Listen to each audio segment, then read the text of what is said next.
வருக வருகவே.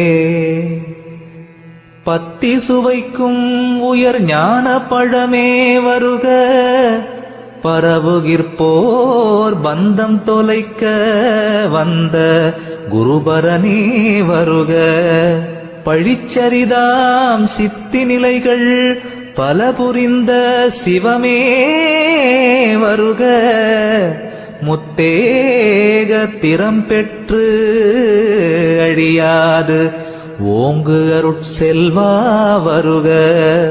சிவயோக முத்தி நிலையாம் சோபான மொழிவோய் வருக.